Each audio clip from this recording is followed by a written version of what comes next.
Hello बच्चों, आज कक्षा 10वीं के वन लाइनर में हम अध्ययन करेंगे अगले टॉपिक का। कल हमने अध्ययन किया था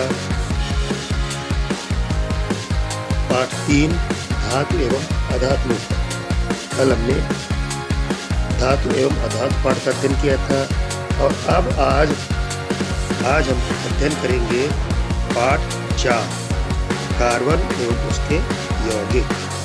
आज कार्बन एवं उसके यौगिक पाठ से संबंधित महत्वपूर्ण प्रश्नों के बारे में देखेंगे और उनका अध्ययन करेंगे, जो आपकी परीक्षा के लिए काफी महत्वपूर्ण है। चलिए शुरू करते हैं। देखते हैं पहला पॉइंट क्या है।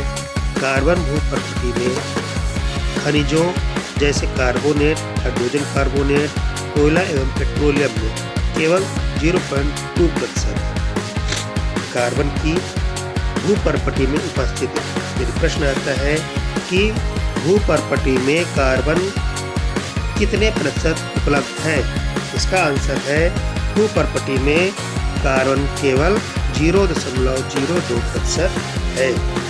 ठीक है। फिर आता है वायुमंडल में कार्बन की प्रतिशत मात्रा कितनी है। वायुमंडल में कार्बन डाइऑक्साइड के रूप में कार्बन की प्रतिशत मात्रा 0.03 है। वायुमंडल में कार्बन कितना है? 0.03%। भूपर्पटी में कार्बन कितना है? 0.02%। ठीक है। अब आगे देखते हैं। कार्बन यौगिक विद्युत के अच्छे चालक नहीं होते। कार्बन विद्युत का कुचालक होता है, किंतु कार्बन का एक अपर रूप है जिसे हम ग्रेफाइट कहते हैं, यह विद्युत का सुचालक होता है। ठीक है। ग्रेफाइट विद्युत का सुचालक होता है, अर्थात ग्रेफाइट एक ऐसी अधातु तत्व है जो विद्युत की सुचालक होती है। कार्बन की परमाणु संख्या कितनी है? 6। कितनी है? 6। कार्बन की संयोजकता कितनी होगी? संयोजकता से आप सब समझते हैं, है ना? संयोग करने की क्षमता। कोई तत्व किसी अन्य तत्व के कितने इलेक्ट्रॉनों से संयोग कर सकता है, ये संयोजकता उसकी बाहरी कोश में उपस्थित इलेक्ट्रॉनों की संख्या पर निर्भर करती है। क्योंकि कार्बन की संयोजकता 6 है, इसलिए कार्बन के पहली कक्षा में 2 इलेक्ट्रॉन और अब बचे 4 इलेक्ट्रॉन। बाह्यतम कोश में कितने इलेक्ट्रॉन हो जाएंगे? 4 इलेक्ट्रॉन, अर्थात इसकी संयोजकता कितनी हो जाएगी? 4। कार्बन की संयोजकता कितनी होती है? 4। ठीक है। कार्बन को अपना अष्टक पूरा करने के लिए 4 इलेक्ट्रॉन आवश्यक होते हैं। अब देखते हैं कुछ अणुओं के निर्माण के बारे में। उनकी संरचना कैसे होती है, उनका इलेक्ट्रॉन बिंदु संरचना। जैसे सबसे पहले हम देखते हैं हाइड्रोजन परमाणु की इलेक्ट्रॉन बिंदु संरचना। परीक्षा की दृष्टि से यह बहुत ही महत्वपूर्ण प्रश्न है।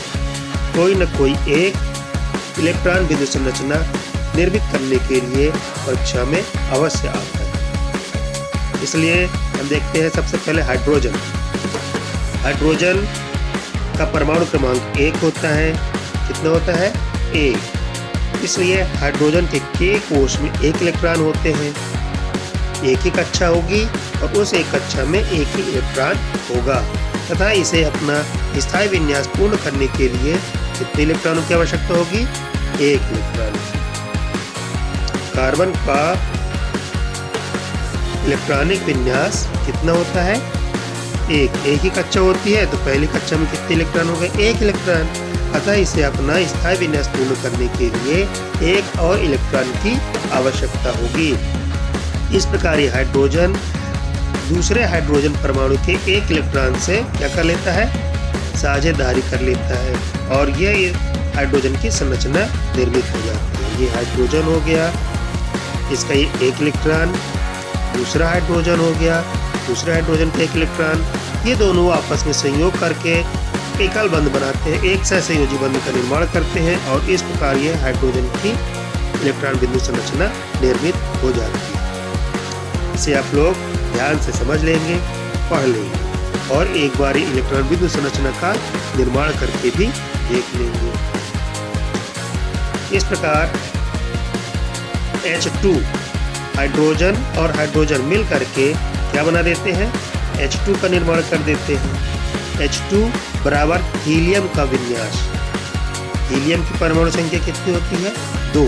हाइड्रोजन हाइड्रोजन आपस मिल करके H2 बनाते हैं जो हीलियम का इलेक्ट्रॉनिक विन्यास प्राप्त कर लेता है।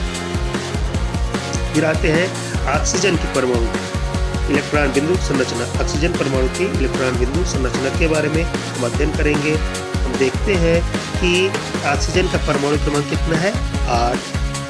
इसके इलेक्ट्रॉनिक विन्यास कैसा होगा, K कक्षा में K कोश में 2 इलेक्ट्रॉन अर्थात पहली कक्षा में 2 इलेक्ट्रॉन, L कोश अर्थात दूसरी कक्षा में 6 इलेक्ट्रॉन, 2 और 6। पहली कक्षा में 2 इलेक्ट्रॉन, दूसरी कक्षा में 6 इलेक्ट्रॉन। इस प्रकार दूसरी कक्षा में इसे अपना अष्टक पूरा करने के लिए 2 अन्य इलेक्ट्रॉनों की आवश्यकता होती है। अतः इसे अपना अष्टक पूरा करने के लिए 2 इलेक्ट्रॉनों की आवश्यकता होती है। इस प्रकार ये ऑक्सीजन हो गया।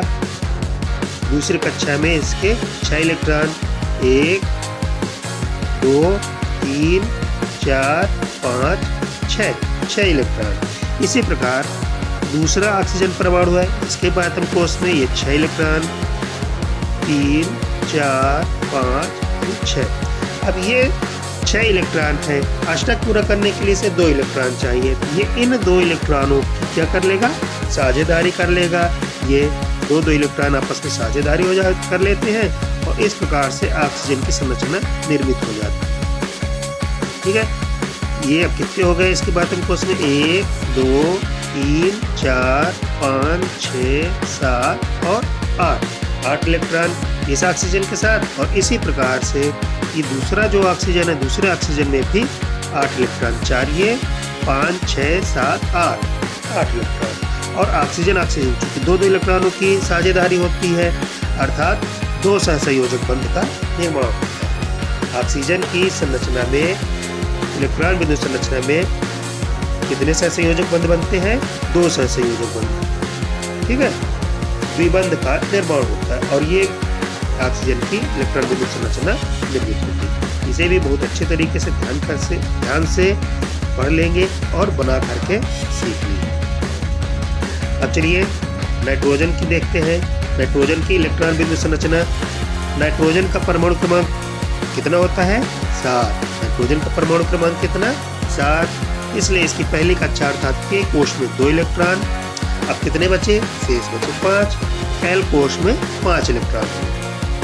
ठीक है, नाइट्रोजन के इलेक्ट्रॉनिक विन्यास 2 और 5। पहली कक्षा में 2 इलेक्ट्रॉन, दूसरी कक्षा में 5 इलेक्ट्रॉन। अष्टक पूरा करने के लिए कितने इलेक्ट्रॉन और चाहिए, 3 इलेक्ट्रॉन और चाहिए। कितने इलेक्ट्रॉन चाहिए, 3 इलेक्ट्रॉन। इस प्रकार नाइट्रोजन की बाह्यतम कोश में, ये देखिए इलेक्ट्रॉन बिंदु संरचना है नाइट्रोजन की। नाइट्रोजन के पहले नाइट्रोजन के बाह्यतम कोश में 5 इलेक्ट्रॉन, दूसरे नाइट्रोजन के बाह्यतम कोश में 5 इलेक्ट्रॉन। ठीक है, अभी 5 इलेक्ट्रॉनों में से क्या करेगा, 3 इलेक्ट्रॉनों की साझेदारी कर लेगा। चूंकि यह 3 इलेक्ट्रॉनों की साझेदारी करता है इसलिए यहाँ पास त्रियाबंध का निर्माण होता है। कितने बंध बनते हैं, त्रिबंध। नाइट्रोजन और नाइट्रोजन परमाणुओं के बीच बनने वाले बंध कौन सा होता है, त्रिसहसंयोजी बंध। और इस प्रकार से ये नाइट्रोजन की संरचना निर्मित हो जाती है, इलेक्ट्रॉन बिंदु संरचना। ये देखिए, ये नाइट्रोजन की इलेक्ट्रॉन बिंदु संरचना। ठीक है, अब आते हैं अमोनिया की इलेक्ट्रॉन बिंदु संरचना। अमोनिया अर्थात NH3। अमोनिया की इलेक्ट्रॉन बिंदु संरचना देखते हैं। अमोनिया में क्या होता है, नाइट्रोजन होता है। नाइट्रोजन की संयोजकता भी हमने देखा कि 3 है। तो नाइट्रोजन क्या करता है, 3 संयोजकताएं हैं। तीनों संयोजकताओं को पूरा करने के लिए इसमें हाइड्रोजन के 3 परमाणु जुड़ जाते हैं। जबकि हाइड्रोजन की संयोजकता 1 होती है। 3 संयोजकताओं को संतुष्ट करने के लिए 3 हाइड्रोजन परमाणु नाइट्रोजन से संयुक्त हो जाते हैं और इस प्रकार से अमोनिया की इलेक्ट्रॉन बिंदु संरचना बन जाती है। ठीक है, उम्मीद आप लोगों के समझ में आ रहा होगा। इस वीडियो को आप बार बार देखिए, 2 बार 3 बार, इससे आपको ज़्यादा समझ में आएगा और जानकारी भी प्राप्त होगी। ठीक है, अब देखते हैं मीथेन। मीथेन की संरचना। Methane CH4। इसमें कार्बन के साथ 4 हाइड्रोजन जुड़े हुए हैं। कार्बन की संयोजकता हम जानते हैं कि कितनी होती है। कार्बन की संयोजकता 4 और हाइड्रोजन की भी जानते हैं कितनी होती है। हाइड्रोजन की संयोजकता 1। अर्थात कार्बन की चारों संयोजकताओं को पूर्ण करने के लिए एक हाइड्रोजन इसमें संयुक्त हो जाता है और इस प्रकार से कार्बन की चारों संयोजकताएं संतुष्ट हो जाती हैं और हमें इस प्रकार मीथेन की संरचना प्राप्त हो जाती है। ये है मीथेन की इलेक्ट्रॉन बिंदु संरचना। ठीक है, तो अब तक हमने कितने इलेक्ट्रॉन बिंदु संरचनाएं देखी? ये देखिए, हमने देखा हाइड्रोजन की इलेक्ट्रॉन बिंदु संरचना, दूसरा हो गया ऑक्सीजन की इलेक्ट्रॉन बिंदु संरचना, फिर हो गया नाइट्रोजन की इलेक्ट्रॉन बिंदु संरचना, अमोनिया की इलेक्ट्रॉन बिंदु संरचना और अंत में अभी हमने देखा इसकी मीथेन की इलेक्ट्रॉन बिंदु संरचना। ये 5 इलेक्ट्रॉन बिंदु संरचनाएं हैं। इन इलेक्ट्रॉन बिंदु संरचनाओं को आप ध्यान से पढ़िए, समझिए और बना करके इनका अभ्यास करिए। ये परीक्षा के लिए बहुत ही उपयोगी है और इनमें से कोई न कोई एक इलेक्ट्रॉन बिंदु संरचना निर्मित करने के लिए अवश्य आती है। ठीक है, अब आगे बढ़ते हैं अपर रूप। अपर रूप क्या कहलाते हैं? अपर रूप हम जानते हैं कि क्या होते हैं अपर रूप। कोई भी तत्व प्रकृति में जब 2 या 2 से अधिक रूपों में पाया जाता है तो इन रूपों को क्या कहते हैं? अपर रूप कहते हैं। ठीक है, किसी एक तत्व के हमें 2 या 2 से अधिक रूपों में, कोई एक तत्व यदि हमें प्रकृति में 2 या 2 से अधिक रूपों में प्राप्त होता है तो उन रूपों को हम अपर रूप कहते हैं और तत्वों के इस गुण को अपर रूपता कहते हैं। क्या कहते हैं? अपर रूपता। ठीक है, अपर रूपता। कार्बन एक ऐसा तत्व है जो अपर रूपता प्रदर्शित करता है। हीरा और ग्रेफाइट कार्बन के 2 अपर रूप हैं। हीरा और ग्रेफाइट कार्बन के 2 अपर रूप हैं। ठीक है, एक और अपर रूप है, क्या है? फ्लोरीन। कार्बन का एक और अपर रूप है बंकमिंस्टर फ्लोरीन। बंकमिंस्टर फ्लोरीन, यह भी कार्बन का एक अपर रूप होता है। ठीक है, आप देखते हैं अभी हमने पढ़ा था कि ग्रेफाइट विद्युत का सुचालक होता है। कार्बन अधातु है। कार्बन क्या है? अधातु। कार्बन के जो 2 अपर रूप बनेंगे वह भी अधातु तत्व होंगे। उनमें से एक है हीरा और दूसरा ग्रेफाइट। अब देखते हैं हीरे के बारे में क्या है। हीरा विद्युत का कुचालक होता है। हीरा कैसा होता है? विद्युत का कुचालक। क्यों? क्योंकि हीरे में कार्बन का प्रत्येक परमाणु अन्य 4 कार्बन परमाणुओं से जुड़ा रहता है। हीरे में कार्बन का प्रत्येक परमाणु, जितने भी कार्बन के परमाणु होते हैं वे अन्य 4 कार्बन परमाणुओं से जुड़े होते हैं। चतुष्फलकीय संरचना होती है और ये दृढ़ आयामी संरचना बनाते हैं। इसमें कोई भी इलेक्ट्रॉन स्वतंत्र अवस्था में नहीं रहता जो आवेशों के प्रवाह में मदद कर सके, इसलिए हीरा विद्युत का कुचालक होता है। ठीक है, फिर आते हैं ग्रेफाइट। ग्रेफाइट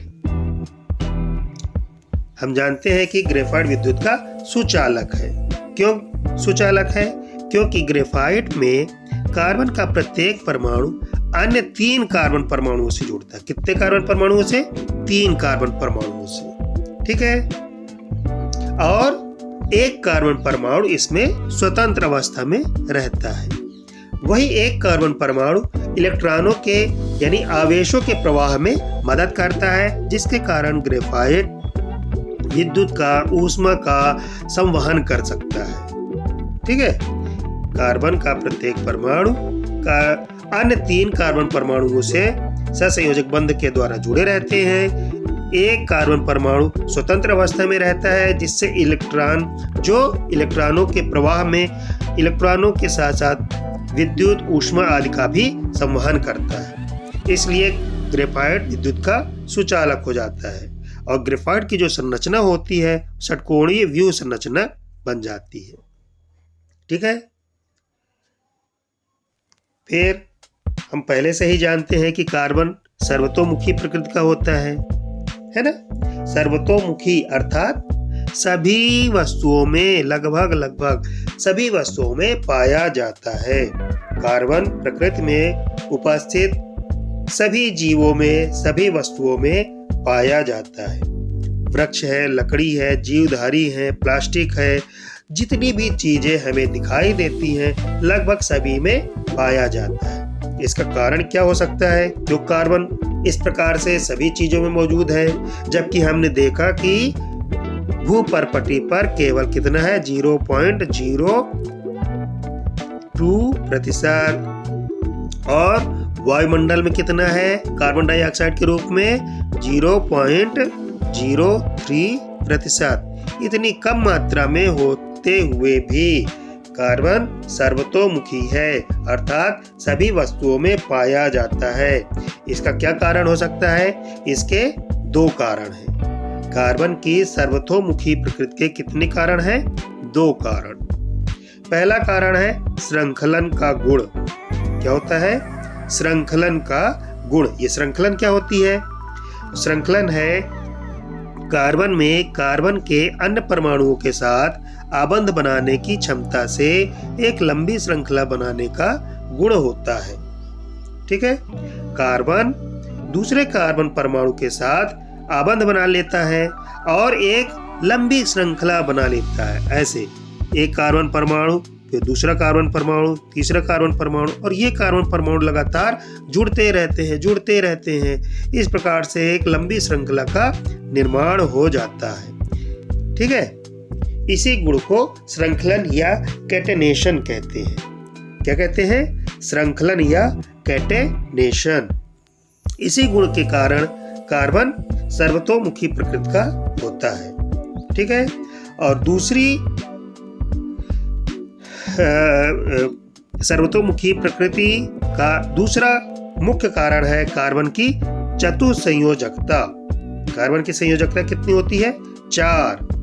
ये चतुसंयोजकता ही कार्बन की सर्वतोमुखी प्रकृति का दूसरा महत्वपूर्ण गुण है। अर्थात कार्बन में एकल बंध, द्विबंध व त्रिबंध बनाने की क्षमता होती है।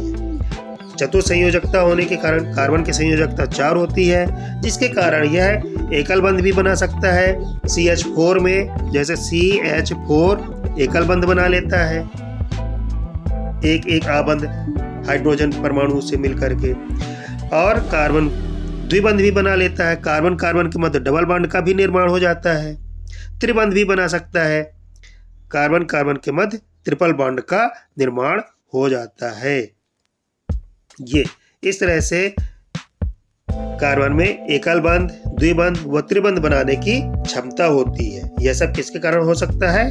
कार्बन की चतुसंयोजकता के कारण। तो इस प्रकार हमने जाना कि कार्बन सर्वतोमुखी प्रकृति का क्यों होता है। क्योंकि पहला तो हो गया कार्बन में श्रृंखलन का गुण पाया जाता है, और दूसरा कार्बन की चतुसंयोजकता। इन 2 गुणों के कारण ही कार्बन सर्वतोमुखी प्रकृति का होता है। ठीक है। आप देखते हैं हाइड्रोकार्बन। ये हाइड्रोकार्बन क्या होते हैं? कार्बन के ऐसे यौगिक जिनमें कार्बन के साथ क्या जुड़ा हो? हाइड्रोजन। ठीक है। कार्बन और हाइड्रोजन से मिलकर बने यौगिकों को हाइड्रोकार्बन कहते हैं।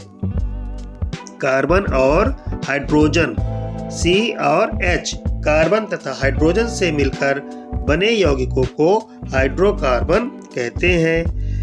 ये हाइड्रोकार्बन कितने प्रकार के होते हैं? 2 प्रकार के। हाइड्रोकार्बन कितने प्रकार के होते हैं? 2 प्रकार के। पहला है संतृप्त हाइड्रोकार्बन, पहला कौन सा है? संतृप्त हाइड्रोकार्बन, और दूसरा असंतृप्त हाइड्रोकार्बन। अब देखते हैं संतृप्त हाइड्रोकार्बन को। ये संतृप्त हाइड्रोकार्बन क्या होते हैं? तो जब कार्बन से अन्य परमाणु जुड़कर, और कौन से परमाणु? कार्बन और कार्बन, कार्बन के साथ कार्बन के अन्य परमाणु जुड़कर 4 एकल बंध बनाते हैं। कितने? 4 एकल बंध बनाते हैं। या हम दूसरे शब्दों में कह सकते हैं कि कार्बन कार्बन के मध्य जब एकल बंध का निर्माण होता है। किसका निर्माण होता है? एकल बंध का। जब कार्बन कार्बन के मध्य एकल बंध बना होता है तब उसे संतृप्त हाइड्रोकार्बन या संतृप्त कार्बनिक यौगिक कहते हैं। ठीक है। कार्बन कार्बन के मध्य एकल बंध होने पर जो यौगिक बनता है उसे संतृप्त यौगिक या संतृप्त हाइड्रोकार्बन कहते हैं। जैसे मीथेन CH4, इसमें क्या होता है? कार्बन हाइड्रोजन के साथ एकल बंध बनाता है। ठीक है। इसमें केवल एक ही कार्बन परमाणु है। कितने कार्बन परमाणु है?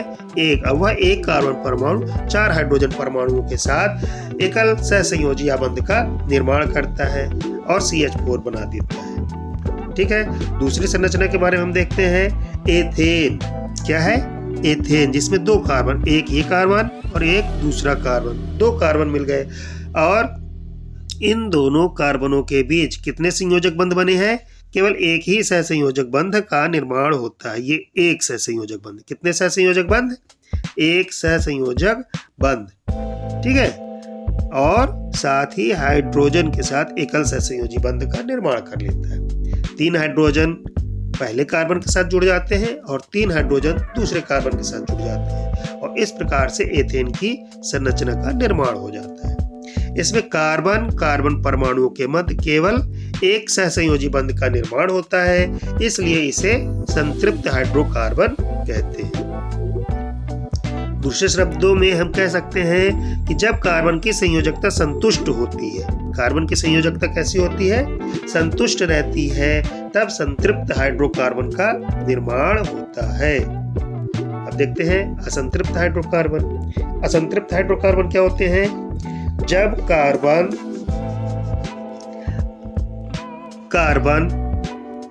और कार्बन के मध्य या कार्बन तथा अन्य परमाणु के मध्य द्विबंध या त्रिबंध का निर्माण करता है।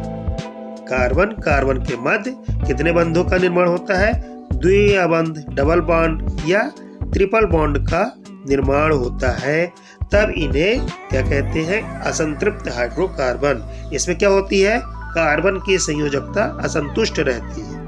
कार्बन की संयोजकता असंतुष्ट रहती है, इसलिए इसे असंतृप्त हाइड्रोकार्बन या असंतृप्त कार्बनिक यौगिक कहते हैं। असंतृप्त हाइड्रोकार्बन कितने प्रकार के हो जाते हैं? इनको 2 भागों में बांटा गया। कितने भागों में? 2 भागों में। ठीक है। एक होता है एल्कीन, जिसमें कार्बन कार्बन के मध्य कितने बंध होते हैं? द्विसहसंयोजक बंध होते हैं। एल्कीन, ये इनका सामान्य नाम होता है एल्कीन, और एल्कीन का सामान्य सूत्र क्या होता है?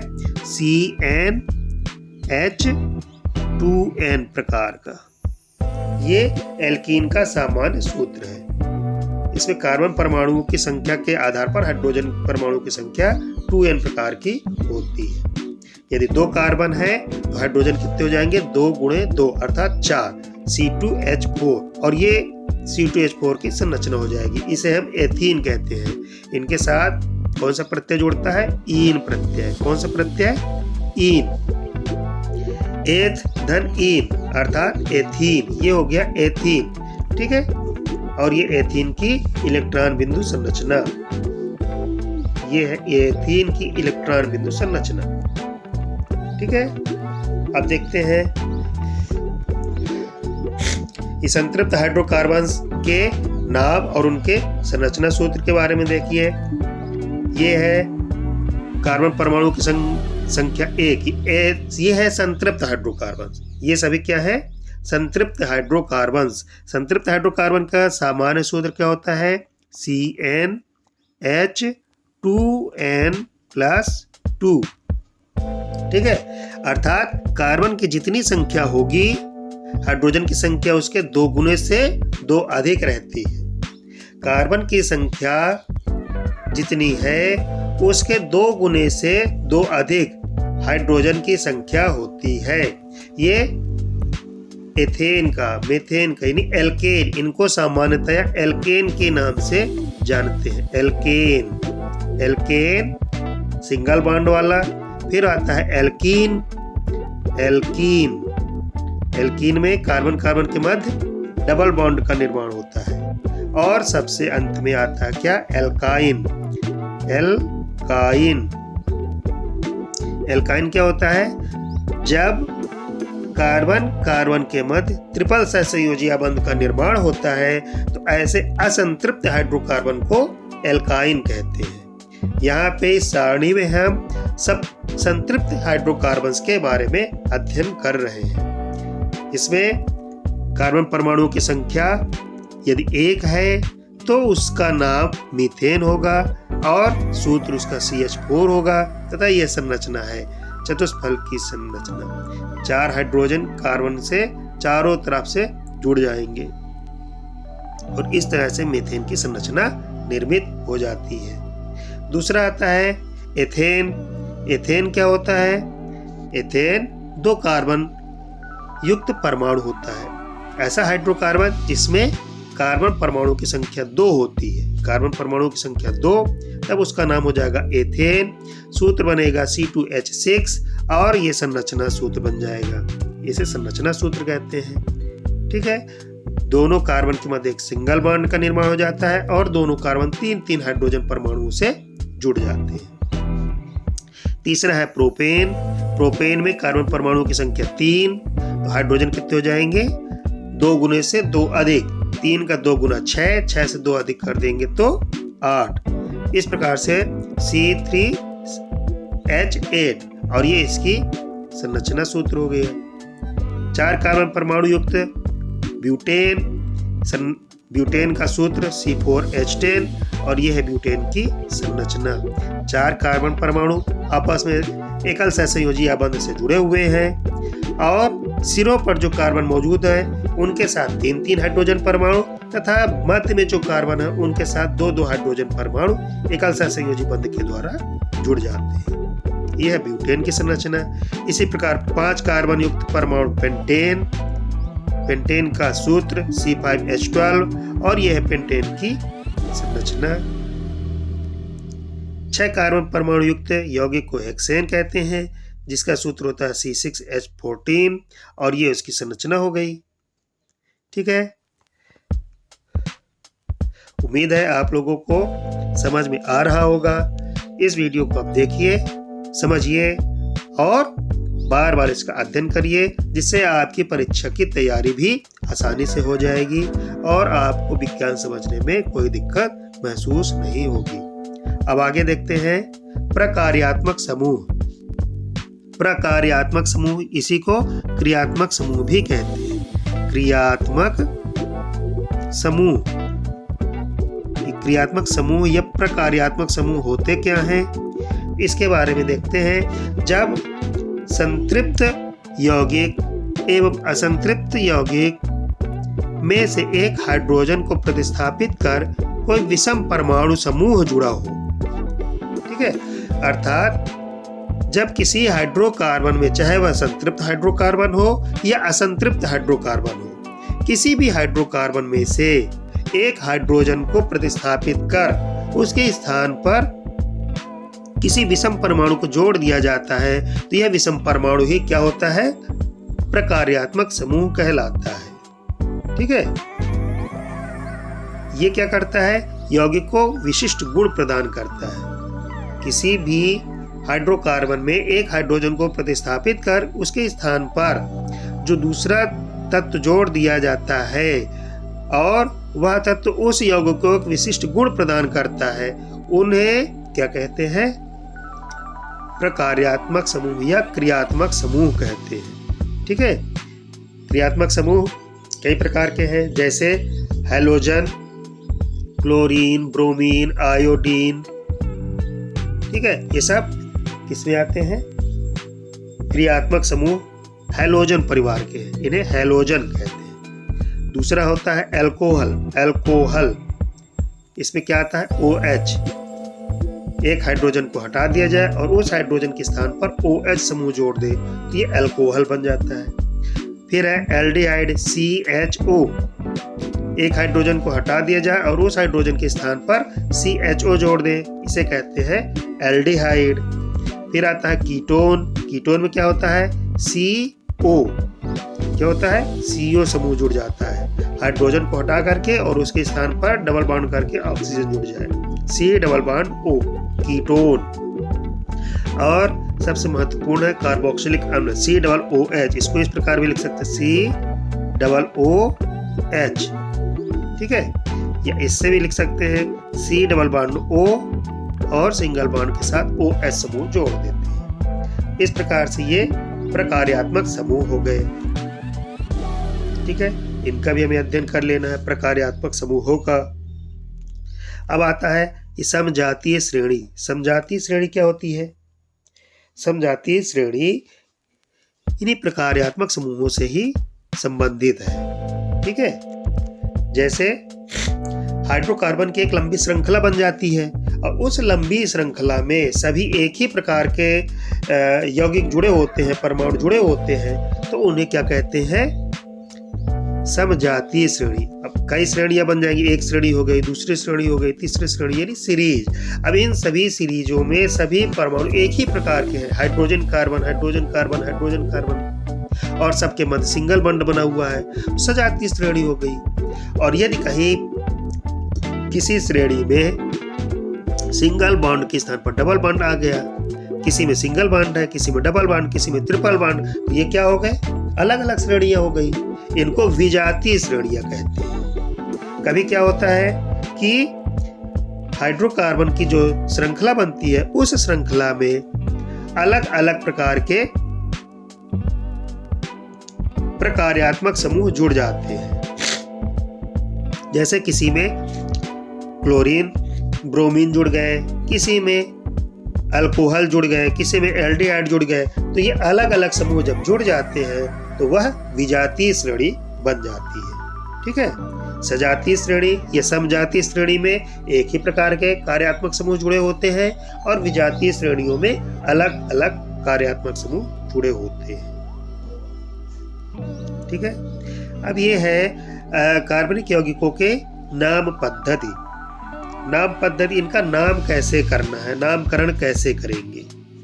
ठीक है, तो नामकरण के लिए है, नामकरण करना है तो जैसे सामान्य हाइड्रोकार्बन हुए उन्हें हम एल्केन के नाम से जानते हैं। Alkane, methane, ethane, propane, butane सभी एल्केन कहलाते हैं। इनका सामान्य नाम होता है एल्केन। अब एक कार्बन है तो उसे क्या कहेंगे? मेथेन या मीथेन। दो कार्बन हो गए, C2, इथेन। इसके बारे में अभी हम ऊपर सारणी में देख ही चुके हैं, अध्ययन कर चुके हैं इसके बारे में। ठीक है, अब यहाँ पे नामकरण के लिए क्या है? यदि कोई क्रियात्मक समूह जुड़ा हो तब, जैसे यदि हैलोजन परिवार का कोई सदस्य जुड़ा हुआ है, फ्लोरीन, क्लोरीन, ब्रोमीन, आयोडीन, इन समूहों का कोई तत्व यदि जुड़ा है तो उसके नाम के पहले क्या लगा देंगे? क्लोरीन है तो क्लोरो, फ्लोरीन है तो फ्लोरो, फ्लोरो, क्लोरो, ब्रोमो, आयोडो, इस प्रकार से उपसर्ग लगा देते हैं। ठीक है, एक हाइड्रोजन उसका हटा देंगे और उस हाइड्रोजन के स्थान पर फ्लोरीन, क्लोरीन, ब्रोमीन या आयोडीन से संबंधित कोई एक तत्व जुड़ जाएगा और उसका नाम क्या हो जाएगा? इन्हीं क्रियात्मक समूहों के नाम पर आधारित रहेगा। फ्लोरीन है तो फ्लोरो, फ्लोरो, क्लोरीन है तो क्लोरो, क्लोरो, ब्रोमीन है तो ब्रोमो, आयोडीन है तो आयोडो। इस प्रकार से इनका नाम रखेंगे। और कितने कार्बन है, कार्बन की श्रृंखला हम देख लेंगे। 4 कार्बन है तो 4 कार्बन वाला क्या कहलाएगा, ब्यूटेन। 2 कार्बन है तो एथेन। 3 कार्बन है तो प्रोपेन। इस प्रकार से जितने कार्बन उसमें जुड़ जाएंगे उसका नामकरण कर देंगे। जैसे C double single bond C और यहाँ पास अपन जोड़ देते हैं F। अब इसमें हाइड्रोजन जुड़ जाएगी यहाँ यहाँ यहाँ, और एक हाइड्रोजन के स्थान पर यहाँ क्या आ गया, फ्लोरीन आ गया। अब ये क्या बन जाएगा, 1 2 2 कार्बन है अर्थात क्या, एथेन। कौन सा एथेन, फ्लोरीन जुड़ा हुआ है तो ये फ्लोरो एथेन। क्या कहलाएगा, फ्लोरो एथेन। यदि हमें क्लोरोप्रोपेन लिखना है तो क्या बनेगा, प्रोपेन। प्रोपेन अर्थात 3 कार्बन, 1 2 3 कार्बन हो गया। अब क्लोरो, तीसरे कार्बन से हम क्लोरीन को जोड़ देते हैं और यहाँ हाइड्रोजन जुड़ जाएगा। ये हाइड्रोजन, यहाँ हाइड्रोजन, यहाँ हाइड्रोजन, यहाँ हाइड्रोजन, सभी कार्बन के साथ एक एक हाइड्रोजन जोड़ देना है और एक कार्बन के साथ एक हाइड्रोजन को हटाकर उसके स्थान पर कार्यात्मक समूह क्लोरीन जोड़ देना है। अब ये क्या बन गया, क्लोरोप्रोपेन। 3 कार्बन युक्त प्रोपेन, क्लोरीन जुड़ गया है तो क्लोरोप्रोपेन, ये हो गया क्लोरोप्रोपेन। अल्कोहल, अल्कोहल के लिए भी इसी तरह से, अल्कोहल में एक हाइड्रोजन को हटा करके क्या जोड़ते हैं, OH समूह जोड़ देंगे। क्या जोड़ देंगे, OH समूह। और एल्केन, एल्केन का E हटा करके अंत में OL यानी ऑल जोड़ देते हैं। क्या जोड़ देते हैं, ऑल प्रत्यय, ऑल, एल्कोहल। ये कितने हैं, 3 कार्बन युक्त है, 1 2 3 कार्बन से संयुक्त हाइड्रोकार्बन है जिसमें OH समूह जुड़ा हुआ है, अल्कोहल समूह जुड़ा हुआ है तो 3 कार्बन अर्थात प्रोपेन। प्रोपेन में आल जोड़ देंगे तो क्या बन जाएगा, प्रोपेनाल। क्या बन जाएगा, प्रोपेनाल, आल जुड़ जाता है। ठीक है, ब्यूटेनाल, पेंटेनाल, सब में आल जोड़ देंगे। इस तरह से इनका नामकरण हो जाएगा। एल्डिहाइड यदि जुड़ता है, एल्डिहाइड क्या है, CHO, एक हाइड्रोजन हटा देंगे और उस एक हाइड्रोजन के स्थान पर CHO समूह जोड़ देते हैं तो इसका नाम क्या हो जाएगा, अल। इसमें प्रत्यय क्या लगेगा, अल, अल प्रत्यय लगा देंगे, प्रोपेनल। ठीक है, प्रोपेनल। ये यदि कीटोन समूह जोड़ते हैं, C डबल बॉन्ड O, ये देखिए C डबल बॉन्ड O, ये। अब ये क्या बन जाएगा, ओन। ठीक है, इसमें ओन प्रत्यय लग जाएगा, कीटोन है तो ओन प्रत्यय लग जाएगा। 3 कार्बन युक्त प्रोपेन, प्रोपेन में ओन प्रत्यय लगा देंगे तो क्या बन जाएगा, प्रोपेनोन। प्रोपेन था, ई को हटा करके ओन लगा दिए, प्रोपेनोन, ब्यूटेनोन, पेंटेनोन। इस प्रकार से इनका नामकरण कर दिया जाएगा। यदि कार्बोक्सिलिक अम्ल जुड़ा होता है, C डबल OH जुड़ गया तो इसमें अनुलग्न यानी प्रत्यय क्या लगेगा, ओइक अम्ल। ओइक अम्ल जोड़ते हैं। क्या जोड़ते हैं, ओइक अम्ल। प्रोपेन है, प्रोपेन में C डबल OH जुड़ गया, ये C double bond O single bond OH, ये कार्बोक्सिलिक अम्ल का समूह जुड़ा हुआ है। इसका नाम क्या हो जाएगा, प्रोपेनोइक अम्ल। क्या हो जाएगा, प्रोपेनोइक अम्ल। इसी तरह से 4 कार्बन हो जाएंगे तो ब्यूटेनोइक अम्ल, 5 कार्बन हो जाएंगे पेंटेनोइक अम्ल। ठीक है, इस तरह इनका नामकरण कर देते हैं।